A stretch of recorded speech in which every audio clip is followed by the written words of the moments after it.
Hey everyone, what's going on? I'm up here near the window of St. Joseph and the Holy Family here in our church. And I wanted to come up here and give a little bit of a reflection on who he is because, as you know, tomorrow is the feast of St. Joseph, March 19th, which obviously is very special for me, being my patron saint. But this year it's doubly special because Pope Francis has declared this year the year of St. Joseph.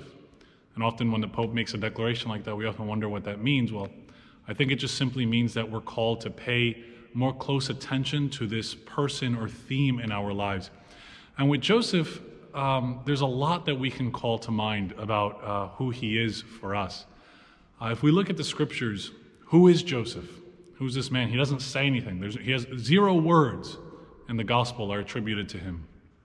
But who is he?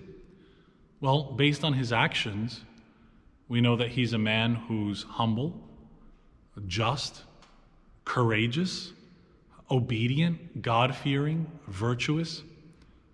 And these aren't the types of words we think about when we think about men today.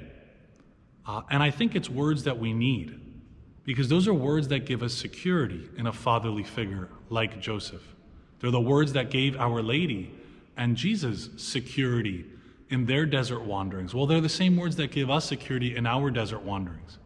We're in the midst of a year of pandemic where we've been plagued by division, protests, racism, insurrections, right? Everybody has a platform, everybody has a voice saying, we don't really know who to trust or who to believe. And that's when we need a father. And I think Joseph was that for Jesus, and I think he was that for Mary as well. You know, there wasn't always a big devotion to St. Joseph because, like I said, he was silent in Scripture. He didn't really say much, but he did a lot. The devotion to St. Joseph here in the Americas, where we live today, one historian says that it really started during the time of the conquistadores, the conquistadores. When they came to the Americas, they brought plague and disease and war, and they left a lot of children fatherless, a lot of orphans. They themselves had many children with some of the native women. And so the Franciscan missionaries would promote a devotion to St. Joseph so that these orphan children would have somebody to turn to, someone to trust in, someone to feel safe in.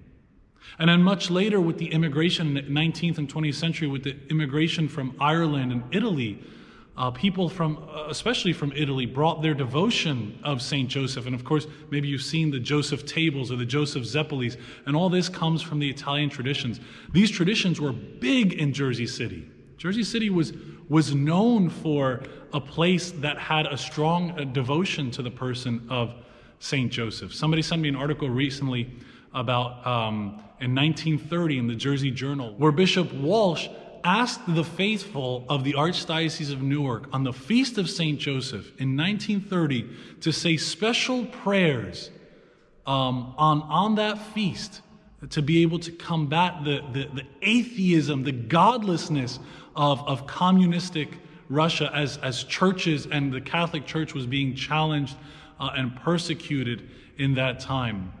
And who did we turn to in the midst of this regime of godlessness? We turn to St. Joseph, the Father who gives us security in the midst of our desert wanderings, in the midst of our doubts.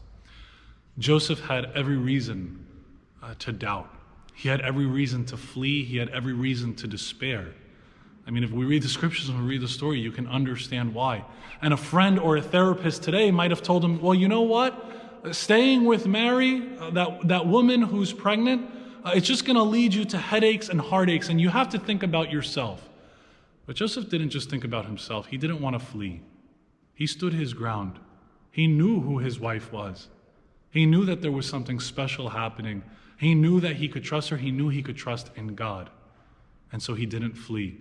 When I was in seminary, a priest asked us one time, he said, what makes a man? What makes a father? A father. And he was talking to us priests, but I think it's true for all fathers. What makes a father? And we had all these ideas of what makes a good father, what makes someone virtuous and strong and an example for the family, and et cetera, and et cetera. And he said to us, a father is one who doesn't flee. That was it.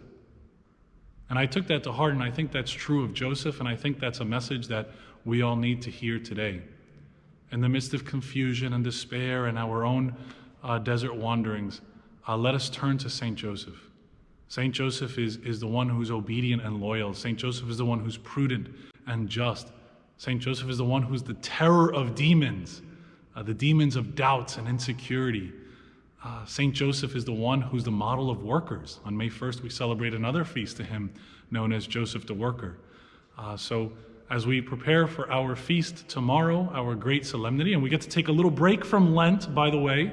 The bishop told us we're allowed to eat meat, even though it's a Friday. We can celebrate with great solemnity and great joy the feast of Jesus' stepfather, Jesus' loving stepfather who didn't flee, and the stepfather who we turn to as a model of faith, a model of virtue, a model of obedience, and a model of love. God bless you.